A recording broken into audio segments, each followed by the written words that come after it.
Hi, and welcome back to this episode of So Blessed by Jess. And in today's episode, we are back in Moda Blockhead 6, making, you guessed it, Criss-Cross Applesauce. Block number 23. So, is it block number 23? Block number 23.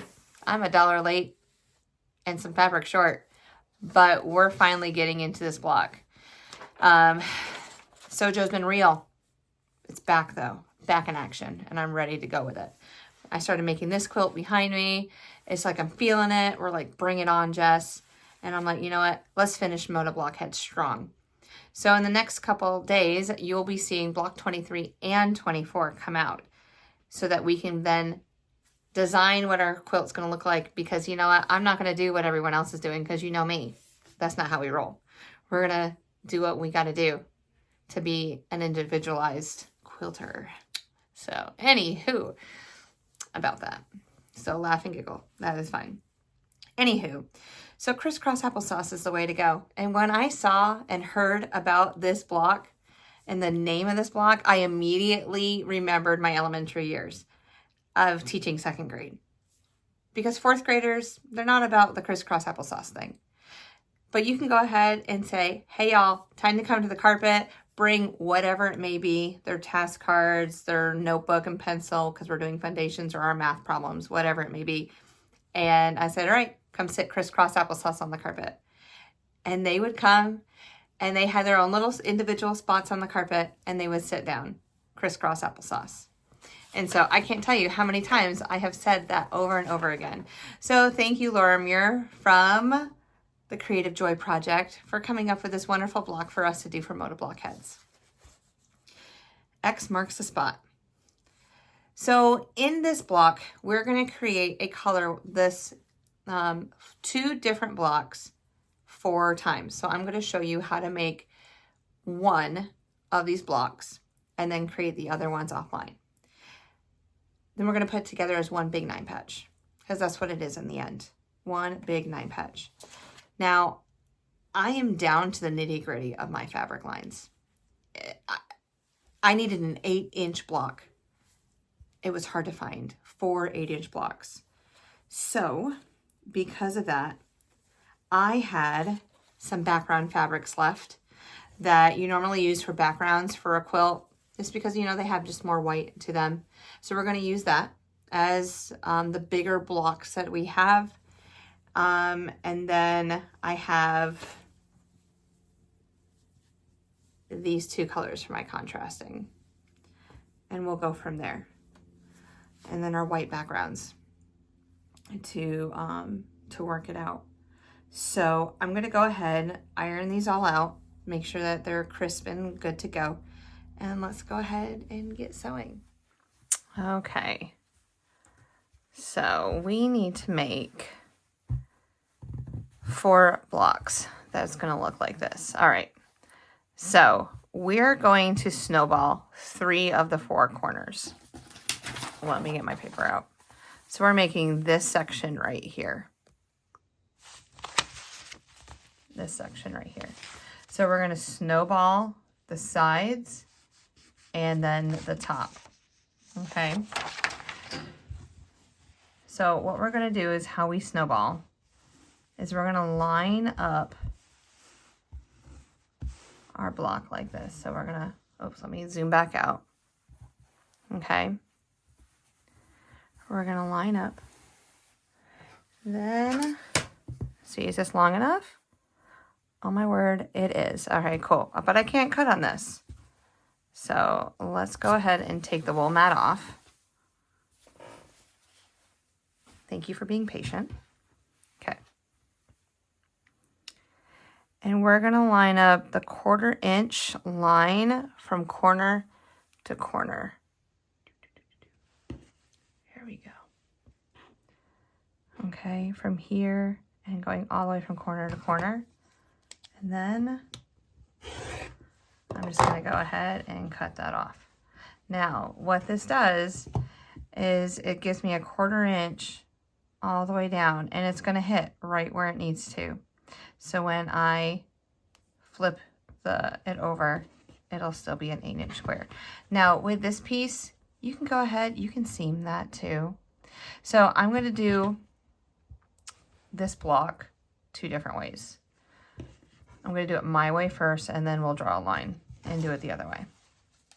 Okay, so I'm going to go ahead and sew down this. And I'm using darker threads so that you can see that it's hitting from corner to corner. And then I'm just going to flip this back. Oops. And we're going to just finger press it at the moment. Okay. And I'll press it in a second. So here we go. There's one. Now I'm going to go to the complete opposite side. I'm going to grab another square. Now we're going to do this the other way because, you know, not everyone does it the way that I do it, and that's totally fine. And I've done it multiple ways before. Okay. Let's zoom it out just a tad. Okay. Now we're going to take our writing implement. I'm going to use my red marker. And we are going to draw a line from corner to corner. Okay. Now I'm going to take my my foot, and it has a 1/4 inch seam guide, and I'm going to run right along this line and not deviate from this line. Okay. Okay. After I have that, oh, I did it wrong. I needed to sew down this line. All right, hold on. All right, so we sewed straight on that line. Then we are going to cut a 1/4 inch away, which will be right on that sewed line. And you could have also sewn a little bit more. Anyway, there we are. Flip it back. See, we made a mistake, but we were able to rescue it. Just be really careful. I like to press my fingers. All right. Now I'm going to rotate it again. One more block. And I'm going to go back to my way. Cutting it a 1/4 inch away because I just feel more comfortable doing it that way. So whichever way works for you, do it. So I tell my 4th graders, I'm going to teach you multiple ways to do a problem, but whatever way, when you see it in your head, let's do it that way, because that's how you're going to be successful. So let me go ahead and sew down this 1/4 inch while you're still here with me.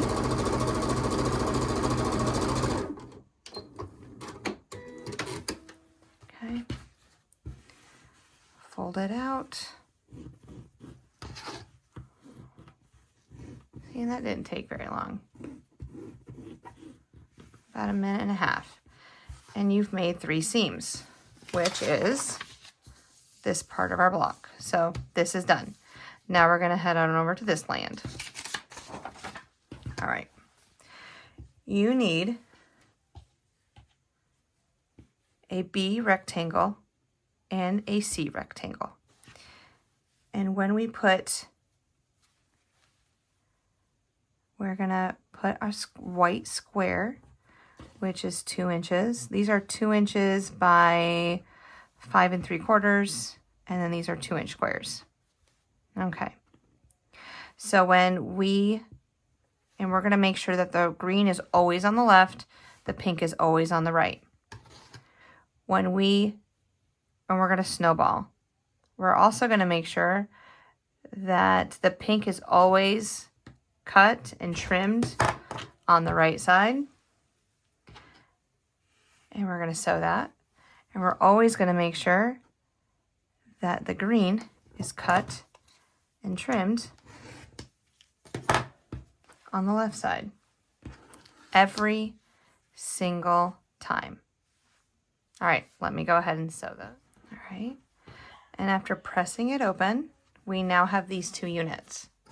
Oops, let's cut. All right. We're then going to take these two units. We're going to place them together and sew a 1/4 inch down the long side.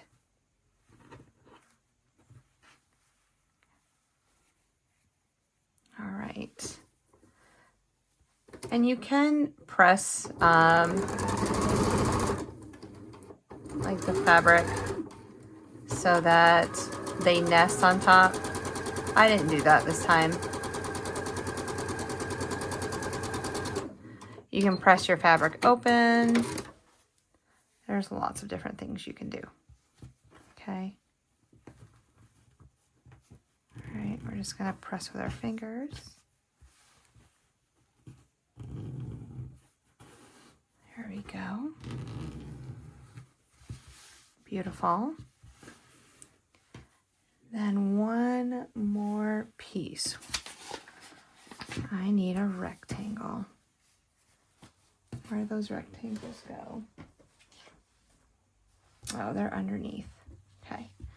And then I'm going to take this rectangle and put it on top right there. Line it up. So 1/4 inch down the seam.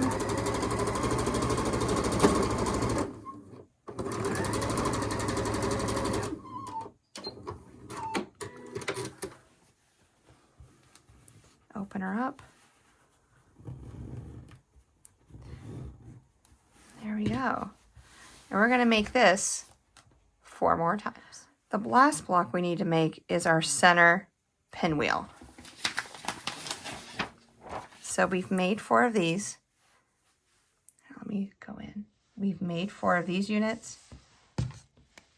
We've made 4 of these units. Now we have to make our pinwheel. Now it's very important that when we're making our pinwheel that they match the way that the B and C are. So the first thing we're going to do is make half square triangles because we can't match without making half square triangles. So we're going to do this, and I'm just going to cut just straight down. You could draw a line, sew on either side, and then cut, but I'm just going to go ahead and cut and sew. Okay, and now I'm just going to cut off my corners so I don't have so much dog ears and so much bulk. All right, and I'm going to go ahead and open my seam. Let's go ahead and bring my wool mat in. Back you up a little bit.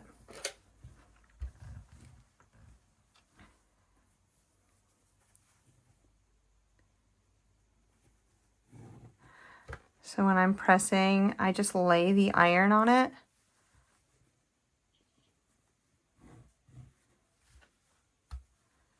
I don't rock back and forth because I don't want to distort anything.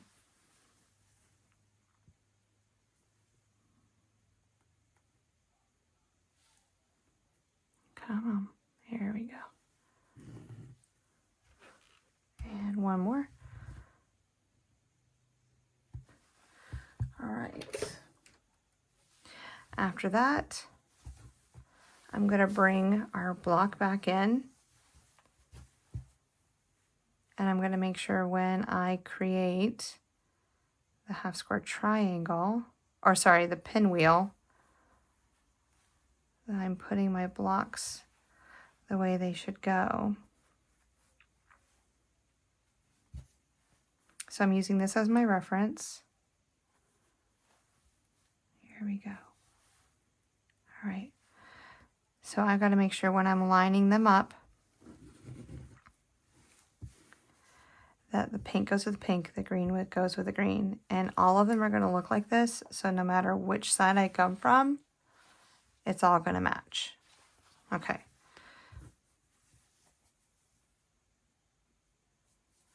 I'm going to make my pinwheel first, And then I'll trim it down if it needs to be trimmed down. I'd rather keep it oversized if these blocks are still oversized.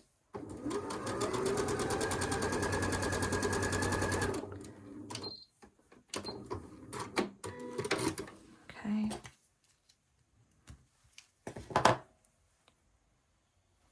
Open them up.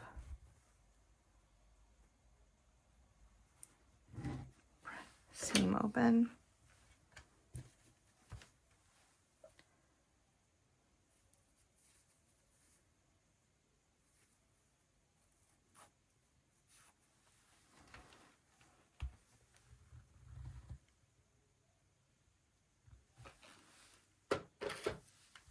Okay.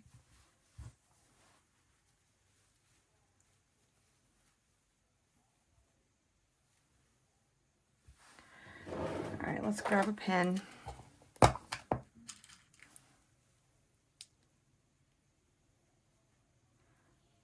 And what we're gonna do is we're gonna poke where those two fabrics come together, and it's a V, and it's gonna come out, I don't know if you can tell, right there at the top. And then I'm gonna poke down into this. Here, let me push it up a little bit more. I'm gonna take my needle and go right into the top of that one. All right.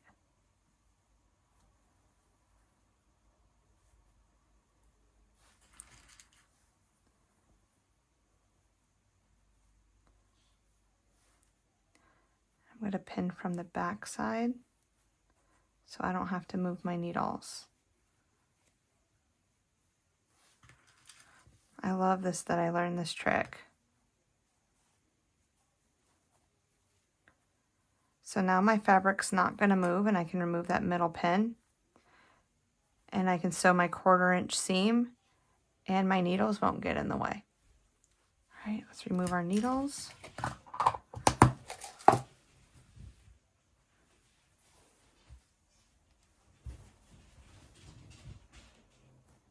Open up this back seam.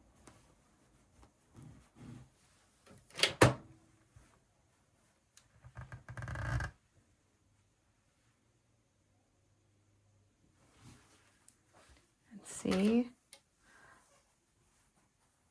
All right. Pretty close. We're off like a 1/16 of an inch. Not much. Nothing too bad. Okay, so now we're going to go ahead and trim this down to, oops, let's go this way, 3.5 inch square.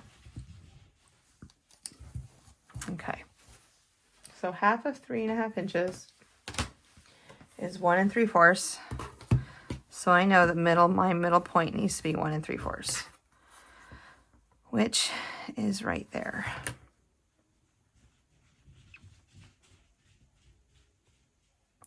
All right, so I'm going to line up my diagonal. I'm going to line up my lines going vertical and horizontal. And then I'm going to really just take my time to cut because it's a rocky.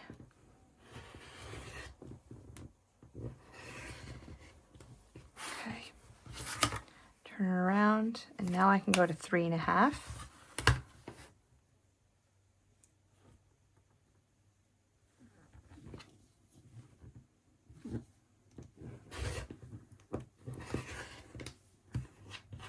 Here we go. And now we have our 3.5 inch square. All right, I'll be back when everything else is constructed.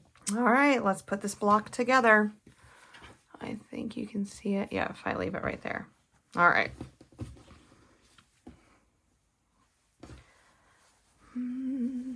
So we got our corners, middle units. Oh, this is looking great. Let's see, we'll put this one on this side. Oh, I like it. Oh, yes.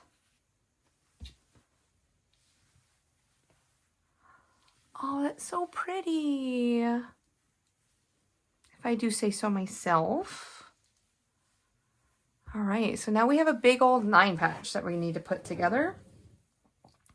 So I'm going to start with my vertical seams and then do the 2 horizontal.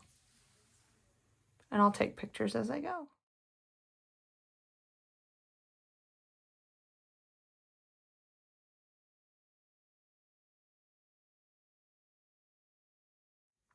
All right, so let's put this last seam on.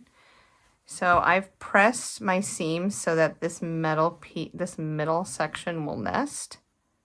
And if you want to pin, you can go ahead and pin, but we're going to nest these 2 seams right here. So I'm going to hold it with my fingers, and I'm going to come down to the end, and I'm going to match that up and start feeding it in my machine. I'm just going to take a couple stitches and then make sure everything's lined up properly.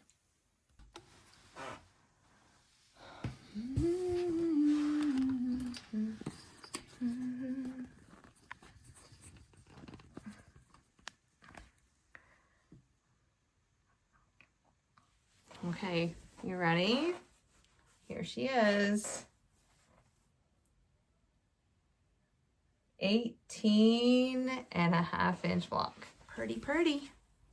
So anywho, so there she is. Criss-Cross Applesauce. Now another thing that you could do is you could snowball these corners also in different colors, just to like bring more color to the block, if you want to. I mean, it's up to you. It all works in the end, right? So anyhow, here we are, block 23, Criss-Cross Applesauce. Thank you so much for following along. Thanks so much for hanging out, and I will see you on the next video. Okay,